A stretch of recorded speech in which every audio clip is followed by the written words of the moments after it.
Greetings all, Dubious Khan here. This is not Into the Idiot Box, obviously. Instead, this is kind of just an improv, a few random thoughts that I am currently heading under the title, The Cinematic Masochism. Excuse me for my stumble there. Basically what this is a vlog where I go to a movie that by all rights everybody should avoid. And why do I do this? Mostly to see how bad it is and warn all of you away from it. So that's the basic idea here. There's no script, there's no, real formal thought process going into this. Just basically my thoughts on the movie and possibly the trailers that came with it. So that said, let's talk about today's big box office draw. Battleship. Now, everybody who sees this, who saw this trailer, knows what they're in for.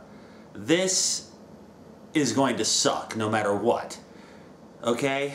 It's hard enough, excuse me. Pardon me.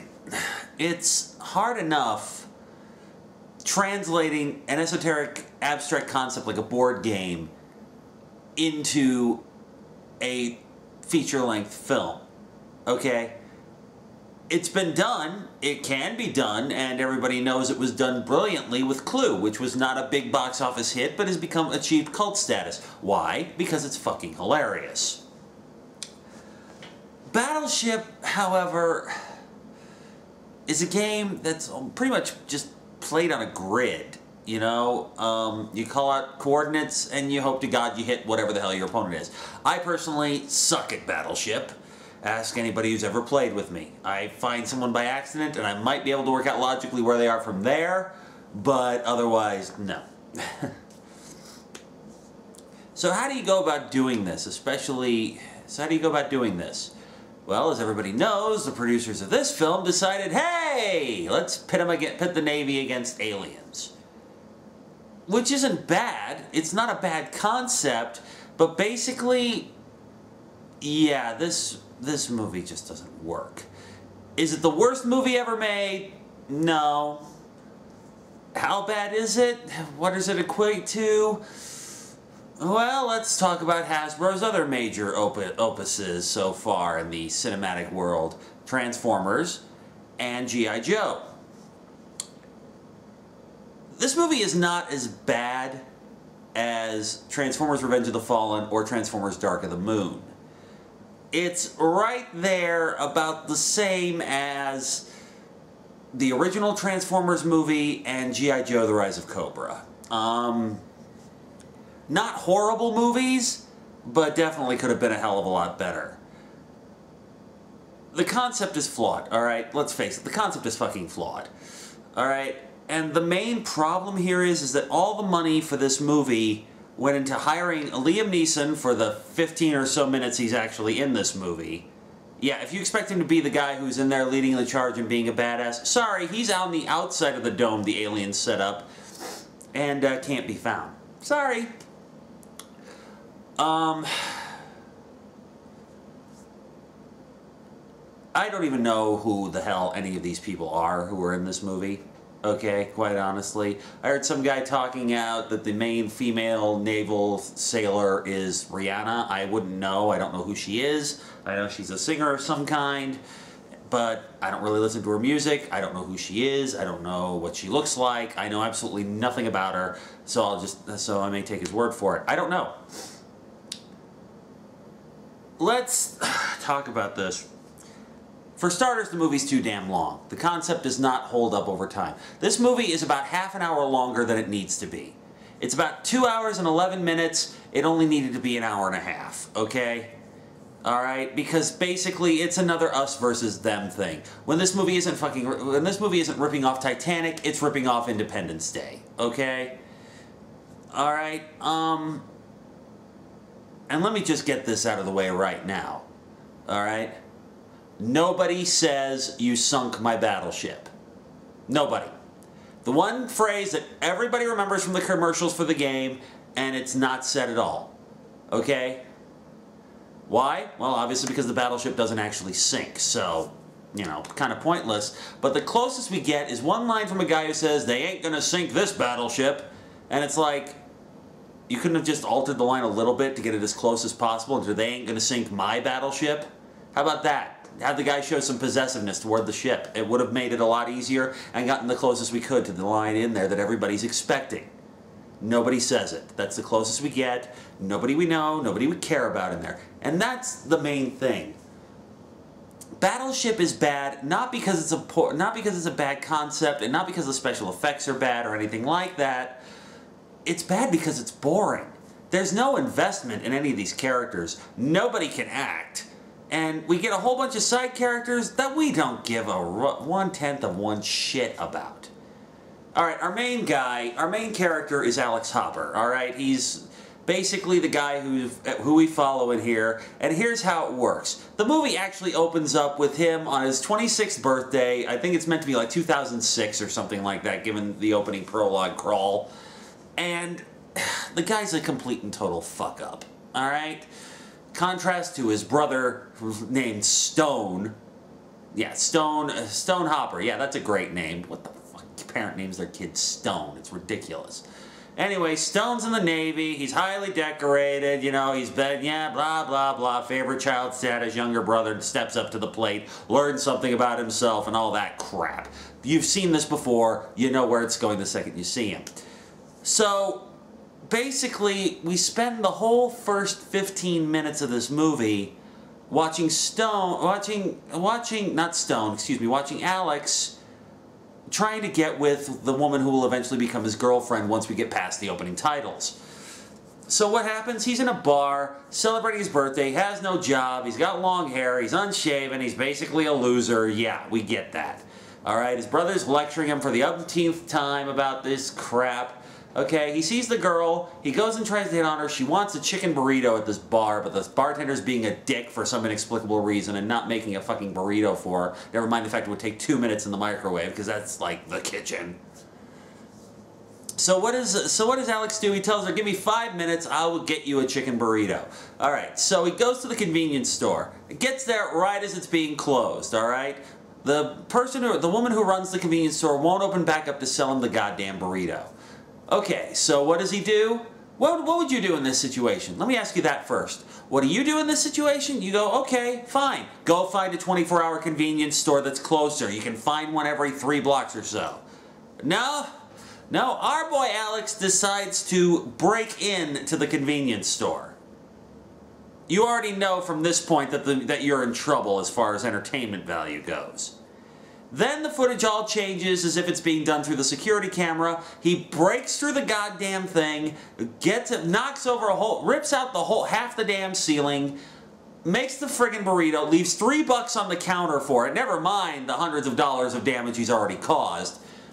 Gets on tries to climb back out the way he came, and falls down and shatters an entire shelf of merchandise. Okay, so then the cops naturally show up. He runs from the cops. He's trying to get back to the bar. His brother's losing his goddamn mind. The girl comes out to see what all the ruckus is. They fucking tase Alex, and his last breath before he passes out, he hands her the goddamn burrito. This must be love. Cut to the titles, and then the next morning his brother yells at him. We get this whole cliche, you need to learn some responsibility, blah, blah, blah, and basically forces Alex to join the Navy. Yeah. Yeah, the Navy's really gonna take this fuck up. Yeah, oh, you betcha. No. But apparently not only do they take this fuck up, he somehow becomes a lieutenant commander in the Navy. Yeah, like I would give an irresponsible douche like that any sort of command. He'd be lucky if he ever arose from the level of seaman. Yeah, make your jokes, let's move on. But it's not just him, okay? Aside from his brother, every other sailor that we follow, with the exception of, well, I guess, Rihanna, the token female sailor, because, you know, her name is Riggs. We'll call her Riggs, I guess, I don't know. No, there's no other sailor named Murtaugh. More's the pity. You know, all the other sailors that we have talking to are come off as cowardly, idiotic morons, okay? let me point something out here, all right? For the Avengers, they wanted to use some actual military equipment and whatnot during the invasion of New York. The Pentagon turned them down. Why did they turn them down? Because according to a source at the Pentagon and all the reports I've seen online, the Pentagon didn't understand where S.H.I.E.L.D. fit into the government structure. They didn't know if the Pentagon reported to S.H.I.E.L.D., they didn't know what was going on with S.H.I.E.L.D., they just didn't understand it. And yet, in a movie that makes the Navy look like it recruits the dumbest motherfuckers who ever lived, they went ahead and said, oh sure, we can do that with Battleship, no problem. Just about every sailor with a speaking role is a moron. Okay? They are a complete and utter moron, which is fine, except for the aliens, and I will get into the aliens in just a minute. Let's talk about some of the other characters, and yes, there are other characters. As I said, where this movie isn't ripping off Titanic, there's actually a scene where a destroyer gets split in half, and you see, you know, Alex and this other Japanese captain they rescue during the course of the war games after his boat gets destroyed, climbing up to the back of the boat, standing on the back of the boat as it goes down, hanging on the rail, looking down at the propellers as they spin. Yeah, we've seen this movie. Okay?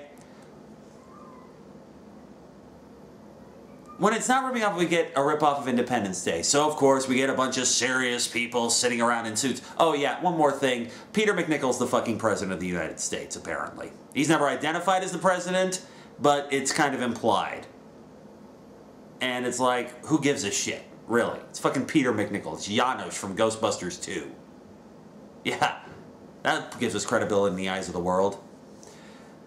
Anyway, so then we have this whole other subplot where the main reason the aliens have sealed off Hawaii from the rest of the world is that the transmitter, which the NASA built to get in contact with the aliens, saying they found an Earth-like planet, which they've called Planet G for some reason, which apparently is supposed to be some joke, but I don't get it. I don't think anybody in the audience got it either.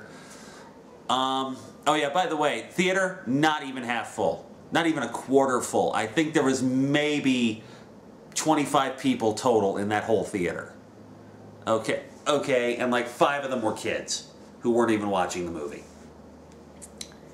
Fortunately, they were well-mannered kids, so they were pretty quiet, because that just would have made the movie worse, quite honestly. But not by much. Anyway, so the aliens seal off the transmission station, which is in Hawaii. And they do this because on their way in, there were 5 ships. One of them gets destroyed after it runs into a fucking satellite on entry into the atmosphere. And that's what you see that destroys Hong Kong and causes all this crap. And it's apparently the aliens' communication ship. Alright? So they are going to use that one to call more reinforcements and bring them in, and bring it in. That's why they seal off Hawaii. That's why it's in there. Okay, in the meantime, at the place we've got this geeky, horn-rimmed, scruffy, bearded, you know, scientist guy who's basically like Jeff fucking Goldblum in Independence Day. Except he's a lot more annoying and useless, okay? He's completely useless. I don't even know his fucking name. He's like the guy who figures it out. He doesn't, and blah, blah, blah, blah, blah, blah, blah. This guy has no depth, no character development. He's a one-note joke, and supposedly we're supposed to be all cheerful and happy when he finally gets the balls to go in and help the other people. Now, Sam, Alex's girlfriend, you know, the blonde, who we got the chicken burrito for, is a physical therapist at a naval hospital, which apparently caters to every other branch of the military on Hawaii. I don't know. Because what she does is she's working with an ex-army guy, big hulking black guy, has both legs blown off, and walks around on metal legs from the knees down. Not a bad idea, except this guy can't fucking act to save his life. Everything he says comes out flat, dull, boring. Every line is delivered with the same inflection. Every line is delivered with it, and you just don't buy it. You don't buy it when he's angry. You don't buy it when he's trying to buck people up. You don't buy any of it. At all. Okay? You do not buy it. He's flat. he's boring, he's uninteresting, and yet they're a major plot point. Because what are they doing? They're taking a hike on the mountain where the same transmitter is, and then they see the aliens come in, and so their big job is to try to slow everything down, because once the main satellite, once the transmission, they have a satellite that goes in and that shoots it out into deep space. So they've got to stop it. So they've got to somehow delay the aliens long enough for the one destroyer that Alex is commanding to wipe the hell out, to wipe the base out, so they can't communicate and get their other ones in there. All right, that's it. That's the whole thing here. Now, let's talk about the aliens. Okay, here's the thing. I'm going to give them credit for having some small measure of creativity. The aliens in this movie are probably the most humanoid I've ever seen any aliens in there. They've got hands similar to ours, they've got fingernails, which I actually thought was kind of cool that they actually bothered to put fingernails on them and whatnot. They've got human skin tones and whatnot and everything. Their hands are actually kind of cool. It's basically like 2 fingers up here and 2 thumbs down here. So it's a 4-fingered claw, basically. Yeah, just kind of imagine if this finger was missing and you get the general idea. But it's kind of cool. That was actually pretty interesting. You actually get to see what they look like. They take the helmets off the thing on one of them, and they're basically smooth-faced. They've got lizard eyes, and they got, like, you know, quills coming out in a kind of beard type thing. Why? Who the fuck knows? It just looks cool. And that's cool. The design is cool. But here's the thing. Because of the fact that they wear the helmets, and because of the fact that they've got lizard-like eyes, one particular crewman, the helmsman or something like that, I don't even know what the hell his name is, but he was like making god-awful racist jokes at the beginning of the movie. Not as bad as Skids and Mudflap from the second Transformers movie, but still you're kind of like, really? You're really gonna do this? Alright, whatever. And basically he basically tries on the helmet and figures out what has to be the dumbest thing I've ever heard in my life. No, second dumbest thing I've ever heard in my life. Alright? He figures out that the helmets are basically industrial grade sunglasses. And he has a lizard that has similar eyes to that, and the lizard can't stand the sun. So guess what? The aliens can't stand sunlight. They're in fucking Hawaii. These are the second dumbest aliens I've ever seen in a motion picture. In case you're wondering who the dumbest are, that would be the aliens from Signs. An alien race that's allergic to water, and they invade a fucking planet that's 75% water. Everybody's pointed that out before. We'll move on from there. So basically what happens is we get 3 ships from the Navy trapped inside the dome. We've got 4 ships that belong to the aliens, okay? 3 that we see for most of it. The 4th one is the big giant motherfucker that we don't see until the end that's generating the force field. Alright, we go through the whole thing. All the other ones get in there. Alex, you know, goes through the whole thing where he gradually learns to be a great leader. Stone gets killed, of course. His ship gets blown up. Everybody on that ship gets blown up. The Japanese ship that they're with gets blown up, and he rescues all the survivors, and Alex rescues all the survivors from that. And we have the Japanese captain who had a rivalry all there, and comes a relationship based on mutual respect, yada, yada, yada, blah, blah, blah, blah, blah. Who gives a fuck? Alright? It's cliched. Everything we've seen in this movie, we've seen before. Alright? Now, in true knocking off Independence Day style, okay? There's a scene where we don't see them actually retrieve an alien from the ocean. They do, somehow. Suddenly you're watching the movie and all of a sudden, oh, hey, look, they've captured an alien. Who knows? They take the helmet off, they see what the alien looks like. Alien wakes up, grabs Alex by the face, and then the next thing we know, it's like the scene with Bill Pullman in Independence Day. All of a sudden we see these shots of what the aliens do. They come in, they destroy planets, blah, blah, blah, blah, blah. That's it. That's all they do, apparently. They just fly through the universe and destroy planets. That's all they do. The aliens don't talk. We don't understand anything. They don't register anything as a threat unless it's being directed at them, and it's like either technology or it's a fucking actual obvious weapon, which they don't need the real scanners for or anything like that. Bullshit. So, yeah. So basically Alex realizes that they're bad aliens from space out to destroy us all.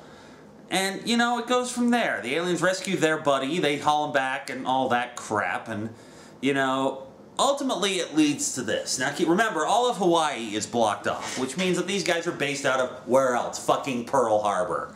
Okay? Where else?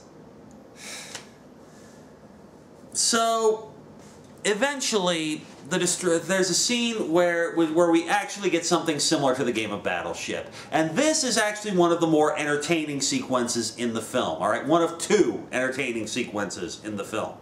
This is where they actually make it work like the game. And you're always curious how they're going to do that, because right up until this point with all the trailers, all we knew is that the fucking one of the fucking aliens' weapons looked like those goddamn pegs that you would put in the ships in the game. They go in, they blow up and all that. Then you got the little whirly ball things that, you know, look like fucking leftovers from Transformers. Oh yeah, by the way, it seems, I guess, basically, yeah, the sound effects you heard in the trailers, placeholders. It's still in there, but they've changed the sound effects quite a bit. But basically, what these fucking things are mechanical Langoliers. If you ever saw that miniseries based off Stephen King's novel, The Langoliers, that's what these fucking things are. They spin around, they land, and then they start taking shit out and rolling around and chewing huge gouges and everything. They're fucking metal Langoliers. That's what they are. That's it. Moving on. When we get to this point with the game, the captain of the Japanese ship comes up with an idea. Because apparently, because of the field in there, it's an electromagnetic pulse, so it's knocked out all the regular, all the high-tech toys that the Navy's got. And yet somehow, basically, they somehow figure out, and I'm still not sure how, that they can't see them on radar, which means their targeting systems are useless. That they can't see the aliens on radar. As I said, their targeting systems are useless because of the shield. But somehow they also figure out that because they're still there, the aliens can't see them with their targeting systems. Because, you know, that makes sense. Let's put up a huge fucking dome that ruins our weapon system just like everything else. Their logic? We're still here. Yeah, except for one small problem. If you actually watch the movie and the actions of the aliens, they don't do shit unless somebody attacks them first. Yeah, until you register yourself as a threat, they don't do a goddamn thing. So, what happens is that basically the Japanese captain says that the Japanese Navy has had an idea for a while for just such a contingency where for whatever reason the high-tech crap won't work. What they do is they find tsunami buoys which are floating in the ocean around Hawaii, which makes sense when you're on an island nation. All right, they're from NOAA, the National Weather Service, basically, for want of a better term. They're the guys who figure out all the weather everywhere. They bring up all these, they get the radio frequencies for all these buoys, because while they can't transmit anything, they can still pick up the frequencies from inside the dome, and it sets up this huge grid. See where we're going with this yet? So this is actually a pretty entertaining sequence, I'll give it that much. It plays like it is, you see them in there and you're like, okay, they're playing fucking Battleship. And unlike Battleship, everybody's moving, so they've got to actually kind of target it, and if they don't target it right, or time the shots right, the ship moves and they can't, and the alien ship moves and they miss. So you get hit, you get missed, you get all that, and it's fine. And that's an actually entertaining sequence. It's entertaining. Suspenseful? No, not fucking really, you know. But it's at least entertaining, because it finally means that we've actually got some actual connection between the game and the movie. After this sequence, the destroyer they're on gets wiped out, gets sunk, and we have the whole Titanic knockoff bit bullshit thing. They all get in lifeboats, and they go back to Pearl Harbor. Now, remember, the rest of the naval fleets that are there are all stuck outside the dome. They can't do anything, they can't get through it, they can't do shit, okay? Just before the destroyer goes down, Sam contacts Alex, tells him that he needs to destroy the thing and all that, destroy the base where the fucking radio telescopes are, or whatever the fuck they are. They need to destroy it, save the world. They've got till like 8:43 in the morning to do it. They've got like an hour to do it. And then they make some big bullshit with Sam and the guy with no legs and basically say something, let's give Earth one more day. And then, of course, in a true tradition of lampshade hanging, the Jeff Goldblum knockoff says, yeah, who talks like that? Oh, you're so meta. Wonderful. Anyway, so they go back, they're like, we have no ship, we've just got the lifeboats. We've got one ship. Yeah, it's the USS fucking Missouri. The USS Missouri. The decommissioned USS Missouri, which is a museum. Oh, but it gets better. So they get on there and they realize that a lot of their crew that survived is, you know, the new generation doesn't know how to run this old crap. So what do? They get a bunch of fucking veterans going from Korea all the way back to World War II. They get them on the boat and get it underway. Okay? This movie makes you think that basically you can scrap up ordnance for a World War II battleship, just wherever, and that you can get it running in a matter of hours, in just like an hour or so, and all you gotta do to stop it from being a museum is rip off a banner, throw out the claw machine, and retract the gangplanks. Yeah. Oh god, yeah. So basically, our heroes for the big climactic battle, because not only does the destroyer get destroyed, but the other 3 alien ships in there, so it's basically the battleship versus the big motherfucking mothership, alright? So they get it all set up, and that montage isn't bad, okay? It's kind of fun seeing all these old-timers kind of giving the younger kids shit. It's fun. It's fun, it's okay, there's a few amusing moments in there, I'll give it that. And then they go out, and of course, you know what happens. They fucking manage to destroy the mothership somehow. They destroy the mothership somehow, and with their last round, they destroy the fucking radio telescope installation, so it all destroys it, and the aliens can't call for more help. So all they gotta do is just wipe these fuckers out, it's all gone and everything else, and we conveniently forget that the aliens know where we are. Of course, they don't hint at anything like that, or if they do, they probably do it at the end of the credits. I don't know. The second that movie was over, I was out of there. I didn't give a shit at that point. So, and then the movie ends with everybody getting commendations and all that and everything, and Alex gets the balls to ask Liam Neeson for his daughter's hand in marriage and all that shit, and that scene's actually pretty amusing. It's just a shame it's the last scene of the movie. It's kind of funny, it's kind of cute, and it's not bad. You know, there's certainly more effort put into that scene than anything else in this goddamn movie. And that's pretty much it, you know? So it's like they go and he and Liam Neeson go out to have lunch and negotiate the terms of his surrender. Or shit like that. And that's pretty much it. That's Battleship. Okay? Not the worst movie ever made, but pretty fucking awful nonetheless.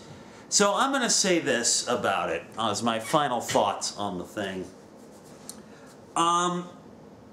If you are so overwhelmed with curiosity as to how they can make Battleship as a movie work, they don't. It doesn't work. It's stupid. It's pointless. It's not even remotely entertaining. About the only thing even going up for it is, as I said, it's not as bad as the 2 Transformers sequels. It's right up there with the first one. But it definitely does not. Michael Bay at least made the military look competent in those movies. In here, this movie makes the Navy look like it takes the most unbalanced bunch of morons who ever lived and gives them access to high-grade weaponry, okay? This movie does not paint the Navy in a good light from a certain perspective. Yeah, they beat the aliens, but Jesus Christ, these fuckers are dumb. They're dumb. The aliens are dumb, the sailors are dumb, the whole movie's just dumb, dumb, dumb, dumb, dumb. And we knew that, and I knew that going in. And most of you watching this probably know that.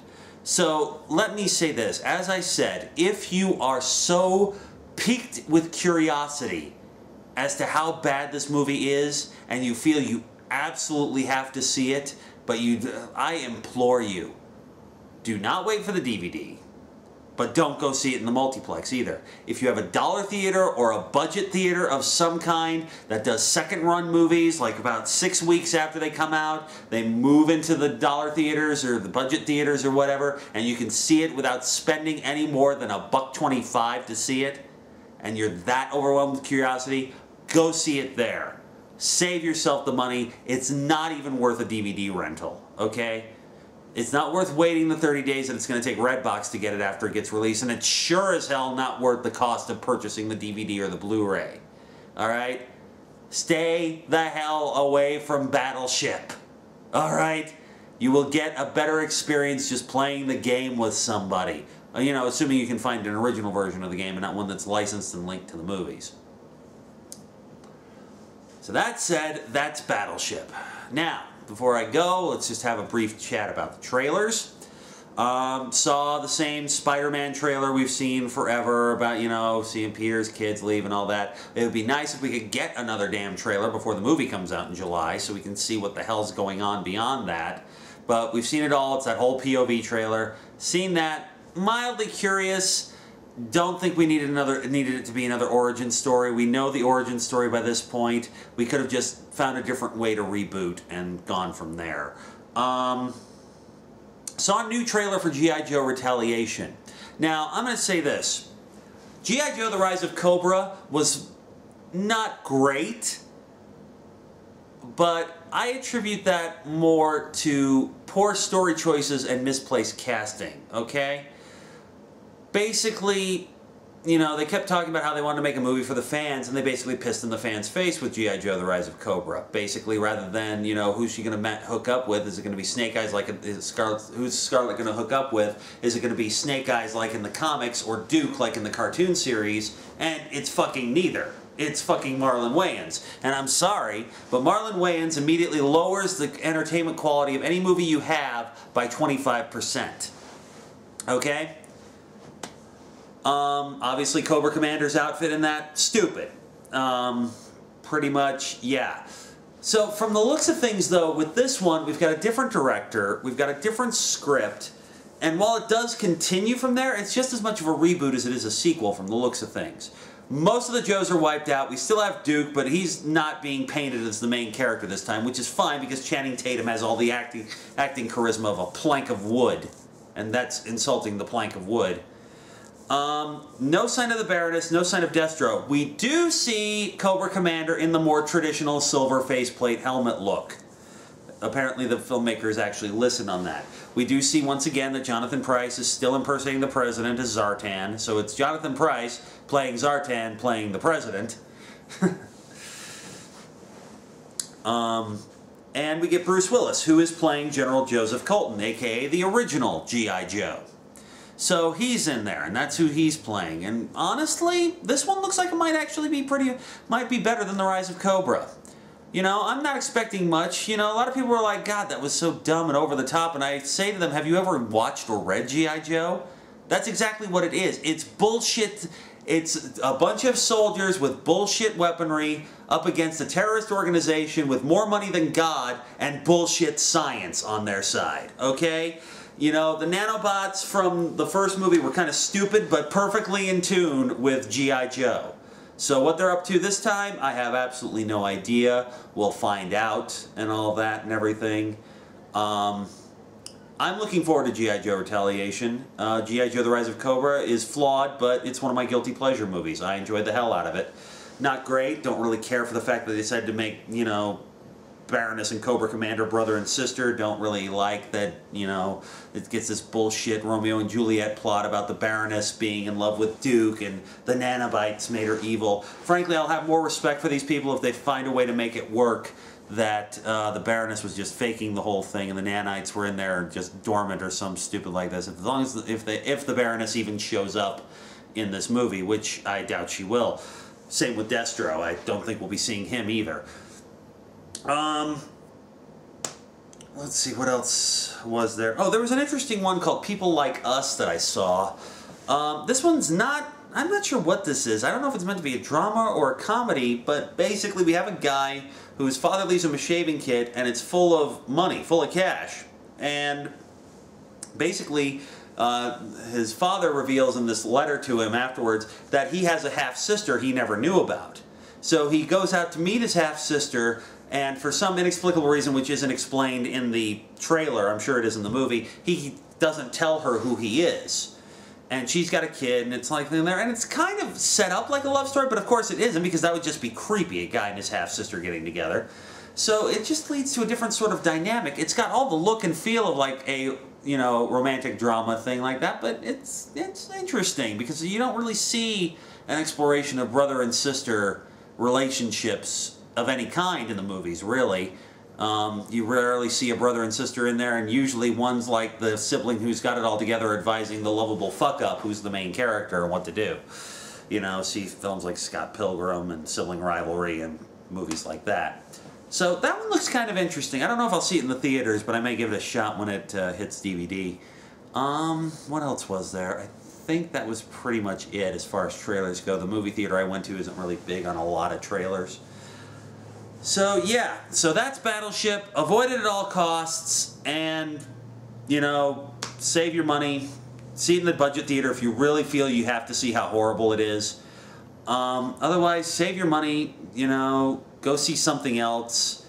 You know what, there's a lot of people who don't like Dark Shadows and think it's a really fucking awful movie and all that, but I'll tell you what, if you've got the choice, if you absolutely are bored to death and have to go to a fucking movie just to get out of the house for a while, and you've got a choice between Dark Shadows and Battleship, go see Dark Shadows, okay?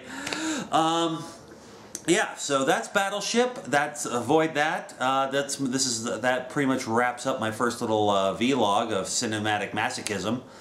I'm sure I'll probably be doing this again later as the summer wears on, and we'll see what gets shoved out at the end of the summer in August and September. I'm sure I may be doing this again. We'll see what the response is like, and we'll go from there. So once again, avoid Battleship, save your money, see Dark Shadows, see something else, see anything else. Go see the Avengers again. You know, make it more money. Yeah, avoid Battleship at all costs. You are going to be so fucking disappointed. Alright? Even more so than you thought you were. Alright, that's all from me. So thanks a lot. Have a nice night.